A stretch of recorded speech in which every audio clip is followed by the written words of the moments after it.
It's... Hello everyone and welcome to another episode of Cooking with Ant. And this recipe is actually one that one of you's requested. So Ferno is in the house, commented saying that I should make junket and it would be awesome to watch me make it. And to be fair, I'd never ever heard of junket before. I was like, what is that? And apparently junket is like a milk-based dessert, or like a little pudding, but it's also quite unusual and it relies a lot on like bacteria and stuff. And I think it's quite an old school recipe. I think it's very kind of vintage. I don't know when it was invented or when they made it. I think some people still make junket today and I don't think it's going to be that gross. It sounds weird and it sounds a bit gross, but I think it's actually going to taste nice, which I'm very pleased about because the last episode was filthy. Oh, horrible. No. Okay, so I'm just getting my recipe from the ElliottHomestead.com. And what I said before, forget that, it was a lie, because they said that junket is a cheese in a way, but it's totally not cheese. Junket is flan in a way, but totally not flan. And junket is custard-esque, but not at all. Junket is in a category all of its own. Okay, so you can remember what I said, because this person doesn't know what junket is either. I find food blogs so weird. For a start, they're filled with adverts, and the instructions are at the very end of the food blog. And all the beginning bits, just like a backstory about whatever they're talking about. And anyway, they're talking about it on here, and they said, we originally made junket so that Willie could enjoy a dessert with us, and he's just been weaned. Don't know who Willie is, but found that hilarious. And apparently junket used to be served to the sick people at hospitals, because obviously it has like all the good bacteria and stuff in it. I'm not going to read their entire blog to you. You can read it yourself if you want to and find out about Willie. Right, so I need to warm milk up. Right, I've got my little warmer. Okay, so this part is important, and I'll just talk you through this dead quick. So apparently, in order to make junket, you need raw milk, but you can use pasteurized milk. However, you can't use homogenized milk. And if you're in the UK, most supermarkets only sell pasteurized, homogenized milk. I think they call it standardized milk. In order to get raw milk in the UK, you have to go to a licensed farm who have passed all like the health and safety checks and all of that kind of stuff. And I did actually source a local farm to us who sells raw milk. However, they were closed today, so I couldn't get any. But I did manage to buy some unhomogenized milk. It's still pasteurized, but it's homogenized. And I had to go to Sainsbury's for this because Tesco and Asda don't sell it. And if you live where I live, Sainsbury's is miles away. Tesco's and Asda's are the closest ones. So it was a trek just to get some milk. And the reason they don't sell raw milk in the supermarkets and stuff like that is because I read about it a few days ago, and it's something to do with the fact that in the olden days or whatever, I think there was like a cholera outbreak because of the milk, because it was unpasteurized and unhomogenized, and that's why you can't buy raw milk at a third-party seller. It has to be directly from a farm and a licensed farm. They're the rules in the UK anyway. It might be different in your country. So the first step of just sourcing milk was a pain in the ass. However, if you're going to use raw milk, you can get away with not adding a certain ingredient to this. I have to add an extra ingredient because my milk's pasteurized. Okay, that's the history lesson out the way with. Let's start. So I need to add 1 quart of milk. I don't know what a quart is. It's equal to 2 imperial pints. I don't measure in pints and gallons and stuff and quarts. I think it's a US quart as well, so it's different to a UK. What is a US quart in litres? So 1 quart is 0.946 litres. I need a jug. The thing is, I wish as a society, worldwide, we all just use the same measurements. It's so confusing. Oh, this is so much milk. I didn't even want to make this much. Okay, so in that goes. It smells normal. It just smells like milk. Let's try some. Just tastes like milk. I don't really understand what the difference is. It's organic as well. So I need to warm this up till it gets to 90 degrees. And I did buy a milk thermometer specifically for this, because I'm a professional chef. Is that degrees Celsius or degrees Fahrenheit though? Oh, that's the issue. Because America uses Fahrenheit, don't they? They don't use Celsius. I might need some UK instructions. See, I'm so glad I read these instructions, because it's not to degrees Celsius. They want us to heat it up to Fahrenheit. Okay, I need to remember this is all in America and they do things differently. How is this a child-sized soda? Well, it's roughly the size of a 2-year-old child if the child were liquefied. So I'm heating this up to 90 degrees Fahrenheit. Oh. Oh, we're close. We're getting to 80 now. Okay, that's 90 degrees, so I'll take that off. Okay, so this is the ingredient that you would skip if you were using raw milk, and it's called kefir or kefir. I'm not sure how to pronounce it. And I need to add 1 tablespoon of this. And apparently this cultures the milk, whatever that means. So we add this in, give that a mix, and then I need to cover it and leave it for an hour to incubate, and this will apparently allow all the good bacteria time to grow and flourish. It's like a microbial science right on your stovetop. I can't be the only one who thinks this is insanely cool.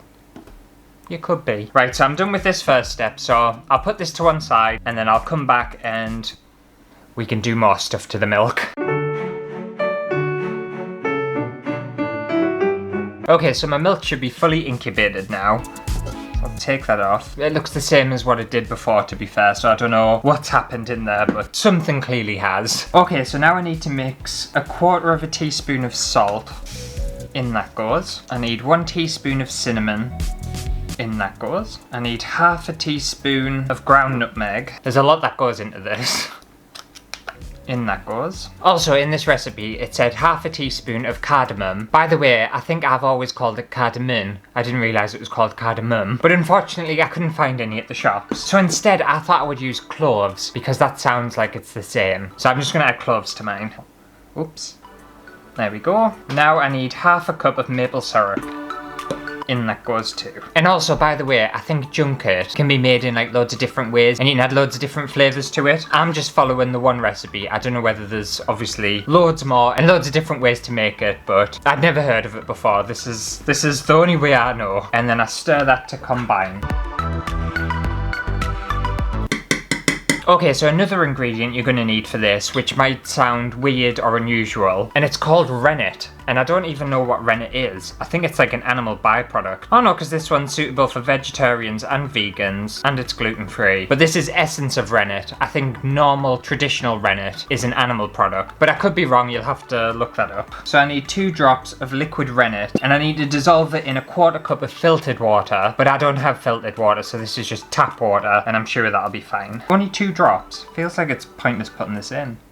1. Oh, I think, oh, that was way more than 2. Hopefully that doesn't make any difference. What does it smell like? It doesn't smell of anything. So dissolve the rennet. Right, and then add this to the mixture as well. And give it another stir. Okay, that's that done. So now I pour my mixture into a dish, and apparently on their little blog thing, it says that it works best in like individual dishes, so like mugs and stuff. So I thought I would use glasses. Is this gonna go everywhere? Try and pour this into here. I'll just do it quick.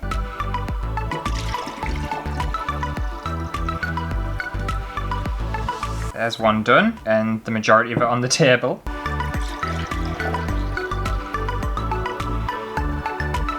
Okay, so I've got 2 glasses of what is going to be junket. And at the minute, it just looks like a bit of a milkshake. It doesn't look too offensive or anything like that. I think it's going to be okay. But now I need to pop these into the fridge, and they're going to stay there for a couple of hours until it's set, and then I should be able to eat it. I'm not going to lie, junket, there's a lot of steps involved, and there's a lot of things going on. I don't think it's a particularly easy thing to make, but, well, it is easy, it's just a faff. But anyway, I'll pop my glasses in the fridge and then we can have a little taste test. So I have a feeling something might have possibly gone wrong with how I've made this junket, because it's been about 3.5 hours, and if you can see this, it's still a complete liquid. Like, look at that. It hasn't set at all. And I was going to wait a little bit longer to see if it would eventually set, but I really have a strong feeling that this is never going to do anything. It's supposed to have, like, the consistency of, like, a thick custard. It's supposed to be kind of like, you're supposed to be able to pick it up on a spoon and it not dribble off. But I don't think mine's going to. So I'm just going to try it anyway, in its liquid form, and we'll see what it tastes like. Oh, it's curdled. Ew. Oh no, it looks like vomit. I don't know whether you can see this. It's got chunky bits in. Oh no. It's almost like it's curdled milk. It's completely just curdled, separated milk. I have to eat this. Do I have to eat it? I don't want to. I hope you can see. just how bad this is on camera. It's like I've left the milk in the sun. That's what it looks like. Anyway, I'm gonna give it a go. Just, Oh, that was a proper chunky bit. I don't think I can. Can I put this in my mouth? Right, just deep breaths, and I'll try it. I know I've made this wrong, by the way, but I'm gonna try it. Oh, please taste okay. Okay, it doesn't taste that bad. It's not as bad as I thought it was going to be. Yummy. It tastes like cinnamon. I'm definitely getting a flavour of cinnamon. You can sort of see the separation there. Look at that. I've ate that. I've put that in my mouth. Look at the state of it. It almost looks like when you mix Coke with milk.